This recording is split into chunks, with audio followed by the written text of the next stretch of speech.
আপনি কি কখনো ভেবে দেখেছেন, ভগবানের ভক্তি শুরু করার সঠিক সময় কখন?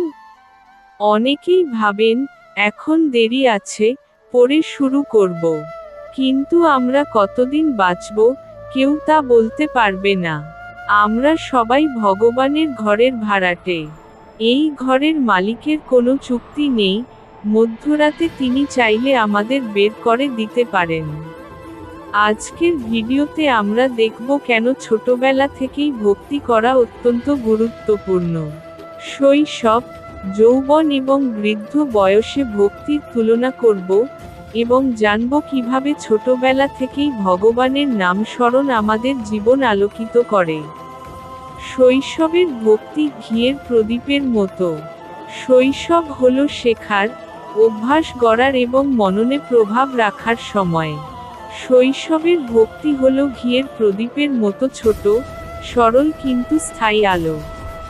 ভক্ত ধ্রুব, এক শিশু যিনি জন্ম থেকেই ভগবানের নাম স্মরণ করতেন। ভক্ত প্রহ্লাদ, মাতার গর্ভেই ভক্তি শুরু। নারদ মুনি, শিশুকাল থেকে ভগবানের নাম ধ্যান।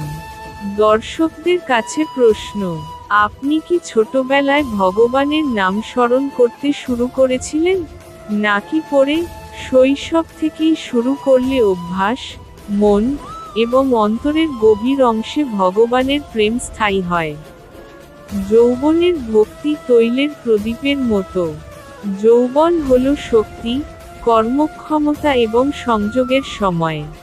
যৌবনের ভক্তি হলো তীব্র, দৃঢ় এবং জ্বলন্ত, তৈলের প্রদীপের মতো। রাজা অম্বরীশ, যৌবনে ভগবানের সাথে সম্পূর্ণভাবে যুক্ত। দৈনন্দিন দায়িত্বের মধ্যেও ভক্তি বজায় রাখতেন। আপনি একবার ভেবে দেখুন তো, যৌবনের ভক্তি কি আপনার জীবনে ইতিমধ্যেই স্থান পেয়েছে? যৌবনের ভক্তি জীবনের প্রতিটি চ্যালেঞ্জে শক্তি যোগায় এবং মনকে স্থিতিশীল করে। বৃদ্ধ বয়সের ভক্তি জলের প্রদীপের মতো। বৃদ্ধ বয়সে ভক্তি তুলনামূলকভাবে কঠিন। অঙ্গ প্রত্যঙ্গ দুর্বল, চোখে আগ্রহ কম, মন শুধুই বিশ্রাম খোঁজে। এই সময়ে ভগবানের নাম স্মরণ পূর্বজন্মের স্বীকৃতি এবং ভগবানের কৃপার ওপর নির্ভর করে। দর্শকদের কাছে প্রশ্ন, আপনি কি ভেবেছেন, বৃদ্ধ বয়সে শুরু করলে মনকে ভগবানের সঙ্গে যুক্ত করা কতটা কঠিন হতে পারে? ভুল ধারণা, বৃদ্ধ হয়ে ভক্তি করব। অনেকে ভাবেন, এখন আনন্দ করি, পরে ভক্তি শুরু করব। কিন্তু ভুল হলো, বৃদ্ধ বয়সে ভক্তি করা অনেক কঠিন। শুকানো ফুল দিয়ে পুজো করার মতো। আনন্দ, আগ্রহ এবং শক্তি কমে যাওয়ায় মন ভগবানের সঙ্গে সহজে যুক্ত হয় না। দর্শককে বোঝানো যে ছোটবেলা থেকেই শুরু করা সবচেয়ে ফলপ্রসূ। ছোটবেলায় শুরু করার সুফল। শিশু দ্রুত শিখতে পারে, অভ্যাস সহজে গড়ে যায়। বৃদ্ধ বয়সে সহজে ভগবানের নাম স্মরণ হয়। জীবনভর ভগবানের প্রভাব থাকে। জন্ম থেকেই ভগবান স্মরণে থাকা শিশুরা বড় হয়ে সহজে ভক্তি বজায় রাখে।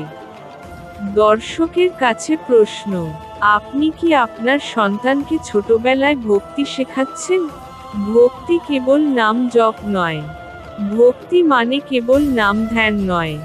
হৃদয়, মন ও আচরণে ভগবানের প্রেম প্রতিফলিত হয়। ছোটবেলা থেকে ভক্তি মানে মানুষের চরিত্র, দায়িত্ববোধ এবং আচরণে আলোক সঞ্চার। শৈশবের ভক্তি ঘিয়ের প্রদীপ। যৌবনের ভক্তি তৈলের প্রদীপ। বৃদ্ধ বয়সের ভক্তি জলের প্রদীপ। আজই শুরু করুন। ছোটবেলা থেকে ভগবানের নাম স্মরণ, ভক্তি এবং কীর্তন, এটি বৃদ্ধ বয়সে সহজে ফলপ্রসূ হবে। হরে কৃষ্ণ কৃষ্ণ কৃষ্ণ হরে হরে, হরে রাম রাম রাম হরে হরে। যদি আপনি এই ভিডিও থেকে অনুপ্রেরণা পেয়ে থাকেন, তাহলে সাবস্ক্রাইব বাটনে ক্লিক করুন এবং ঘন্টার আইকনটি অন করুন। আমরা আরও এমন ভিডিও আনি, যা আপনার জীবনকে আলোকিত করবে। আর হ্যাঁ, ভিডিওটি লাইক এবং শেয়ার করতে ভুলবেন না, যেন অন্যরাও ছোটবেলা থেকেই ভগবানের ভক্তি শুরু করার গুরুত্ব জানতে পারে।